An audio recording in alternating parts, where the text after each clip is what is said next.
Hi, I'm Dr. Tabitha, the Gutsy Gynecologist. I'm a triple board certified OBGYN and functional medicine physician. I've embraced the world of functional medicine and wellness through my own personal health journey, and I'm super excited to share my wisdom and unique perspective as it pertains to women's health. After caring for thousands of women, I've come to realize that your gut health determines your gyne health and your overall health.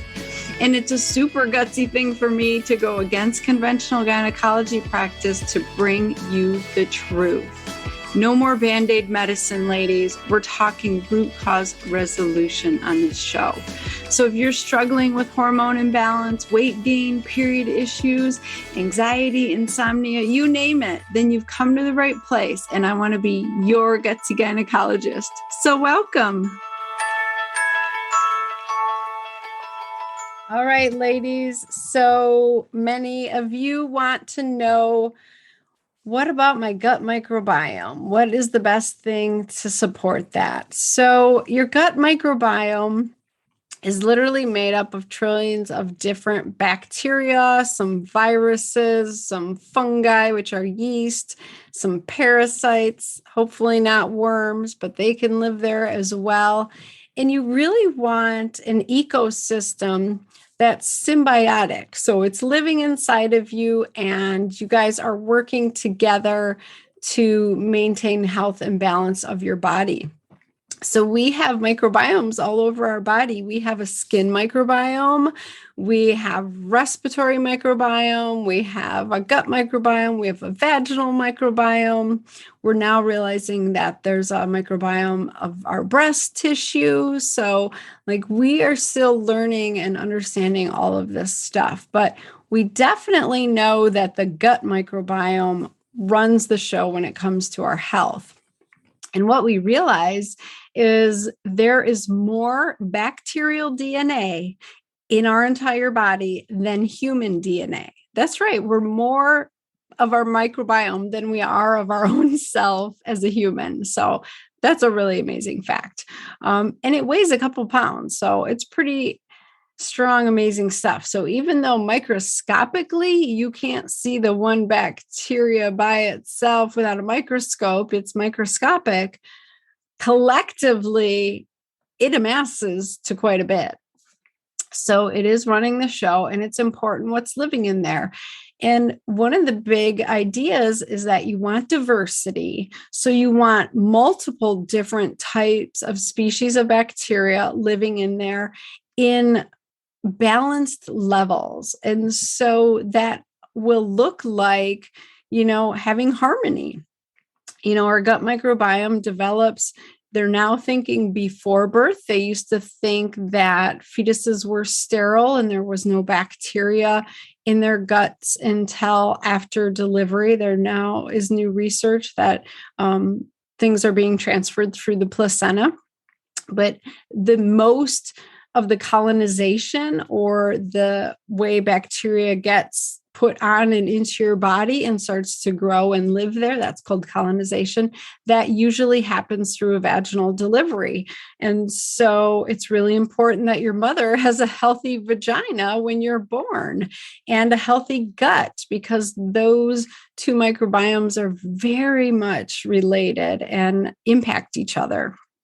And so as soon as you are born through the vaginal canal, you are inoculated with different lactobacillus, bifidobacterium, and things like that, a little yeast. And then you start nursing or breastfeeding. You're getting the skin bacteria that's on your mother's breast. You're getting what's through the breast milk. You're starting to touch the environment and put your hands in your mouth, and you're starting to pick up bacteria in that way. And you're creating your microbiome that's probably going to coexist with you the rest of your life. But things impact that. We know taking antibiotics can not only kill off the good guys, but it can wipe out a good, healthy microbiome. And if you're healthy enough at baseline and it was a one-time situation, those usually can come back online and repopulate. There is evidence that you're never the same again after a course of antibiotics, But the majority of the research looks like that you do have the ability to get back to where you were after that. The issue comes in with you're not only being exposed to one dose of antibiotics, but a lot of people are exposed to multiple doses of antibiotics throughout their life. They're also exposed to other things that are killing off the bacteria. Alcohol kills the bacteria in your gut. Chronic cortisol production from stress kills the bacteria in your gut. Certain foods kill the bacteria in our gut. So a lot is going on to create this dysbiosis, this imbalance of what's living and what's running the show. You don't want a dictatorship in your gut, but that sometimes happens. I will, often see patients where there's a species of yeast running the show, different species of Candida. Candida is the same word for yeast or fungi. And if they're running the show, it's a dictatorship and it's no longer symbiotic, then you can't digest your food appropriately. You cannot absorb your vitamins and minerals appropriately.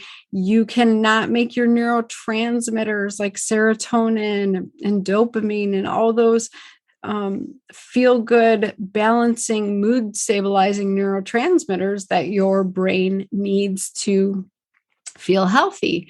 It impacts so many things. And here's one of the craziest things that I think is God made this enzyme that is produced by bacteria called beta-glucuronidase. So certain bacteria called our stromalome will make this enzyme beta-glucuronidase, and beta-glucuronidase will cause us to reactivate estrogens that were previously deactivated and were in your stool to be, leaving for evacuation.